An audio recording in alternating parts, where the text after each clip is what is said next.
వెన్నెల శంకర్తో పర్సనల్గా ఇలా మాట్లాడుతూ ఉంటుంది. నువ్వు మనిద్దరం ఒంటరిగా ఉన్నప్పుడు ఏమైనా అను, ఏమైనా మాట్లాడు, పర్వాలేదు. కానీ బయట మా అమ్మ వాళ్ళ దగ్గర నాతో ప్రేమగా నడుచుకోవా ప్లీజ్. ఎందుకంటే మా అమ్మ నాకు పెళ్ళయి కూడా ఇలా బాధపడుతున్నానని తెలిస్తే తను ఎంత బాధపడుతుందో ఒక్కసారి ఆలోచించు. ఎందుకు చెప్తున్నానో అర్థం చేసుకో ప్లీజ్. ఇప్పుడు మనకి శోభనం జరగబోతుంది. శోభనం ముందు చాలా కార్యక్రమాలు, చాలా తంతులు జరుగుతాయి. దానికి నువ్వు ఒప్పుకొని ఆ ఆటలన్నీ కూడా నాతో ఆడు. సరదాగా ఆడితే మా అమ్మ వాళ్ళు కూడా చాలా సంతోషిస్తారు కదా.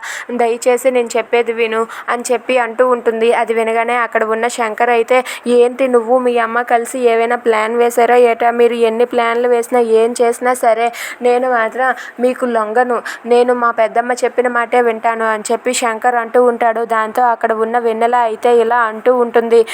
నేను ఎందుకు చెప్తున్నానో ఒక్కసారి ఆలోచించు.